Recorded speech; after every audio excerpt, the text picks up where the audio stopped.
ये जितनी भी मोटिवेशन है ये सिर्फ और सिर्फ सोशल मीडिया तक ही सीमित क्यों है।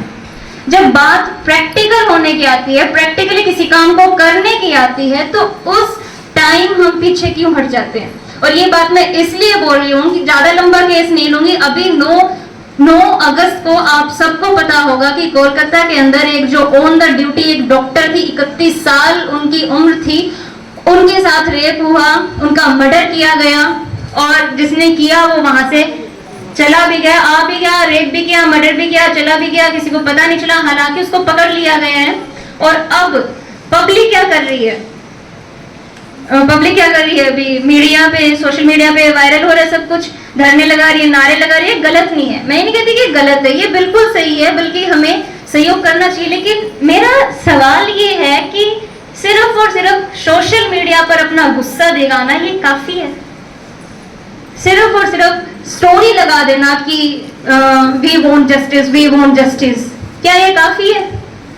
आप में से कितने ये मानते हैं कि हाँ हमने फोन पे लगा दिया कि ये गलत है, हमने अपने विचार रख दिए, किसी ने रील डाली, हमने कमेंट कर दिया। आप में से कितने मानते हैं कि हाँ हमने अपना योगदान दे दिया, ये इनफ है?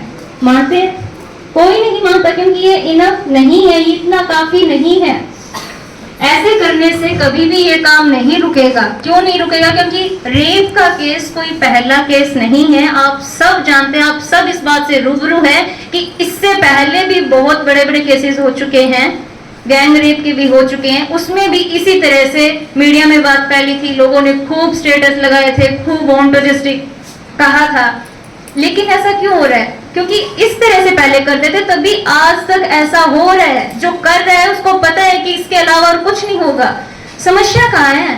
गलत जो कर रहा है उसको हम नहीं रोक सकते, उसका तुम्हें पता नहीं है ना कौन गलत कर रहा है, कब कर रहा है, कैसे करेगा, उसको नहीं रोक सकते। लेकिन गलत होने से तो रोका जा सकता है ना, वो तो हमारे हाथ में है, उसको तो हम रोक सकते हैं।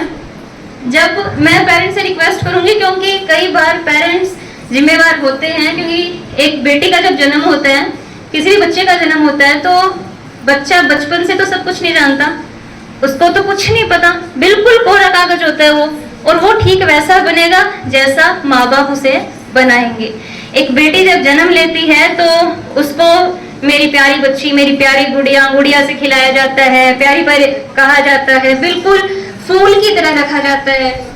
ठीक है, तो फूल की तरह रखोगे तो फुलझड़ी की तरह हर कोई उसको जला सकता है ना। अपनी बेटी को गुलाब की तरह बनाओगे तो हर कोई सुगंध लेगा ना उसकी। बनाना तो शेरनी की तरह बनाओ ना, कि कोई हाथ लगाए। आप समझ रहे ना? उसको बनाना तो शेरनी की तरह बनाओ ना, कि कोई हाथ लगाने से पहले 1000 बार सोचे, और अगर लगाए तो उसका हाथ देखने लायक ना बचे। ये हिम्मत हमें अपनी बेटी को देनी चाहिए। और उसके बाद जब वो बेटी बड़ी होती है तो क्या कह रहा था कि हाँ आप अच्छे स्कूल में पढ़ो, अच्छे कॉलेज में जाओ, पूरा उसकी पढ़ाई पे फोकस किया जाता है। जो अच्छे पेरेंट्स हैं बहुत अच्छे से पढ़ाई वगैरह करवाते हैं।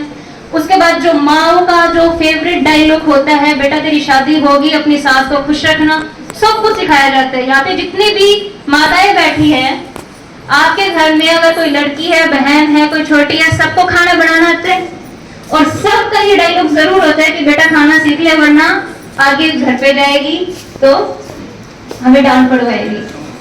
होगा? होता है ना? हाँ जी होता है। प्लीज थोड़ा सा मेरे को रिस्पॉन्स हो, ताकि मेरे को लगे कि आप सुन रहे हो। होता है, मेरे घर में भी होता है। मेरी मम्मी भी मेरे को बार बार बोलती है बेटा खाना बनाना सीख ले।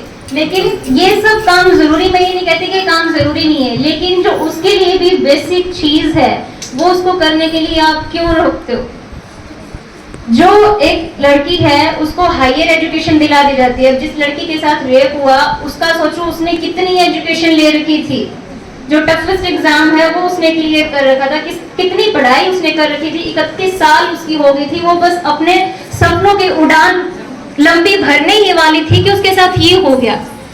देखिए, जिस तरह से आप अपनी बेटी को सारी बेसिक बातें बताते हैं कि इस उम्र में तेरे को ये करना है, उसके बाद तेरी शादी होगी, उसके बाद तेरे को ऐसे घर संभालना है, सारी आप सब कुछ आप उसको बताते हो।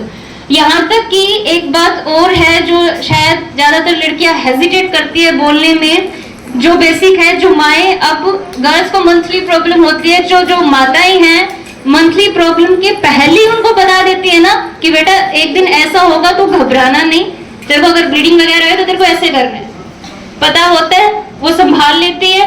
तो उसी तरह ये भी तो एक बेसिक है ना जो पता होना चाहिए। क्या इसमें किसी की इज्जत नहीं जाती? अब कोई रेप करके किसी को मारे तो आप सोच नहीं सकते कि मैं भी नहीं सोच, किसी के रोंगटे खड़े हो जाए कि कितनी बुरी उसकी मौत होती है, माँ बाप सो नहीं पाते। तो आप सोच के देखिए कि आप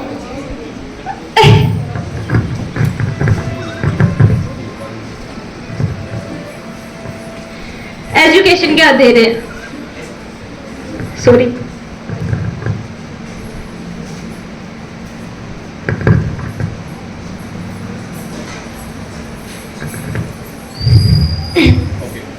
नहीं सर,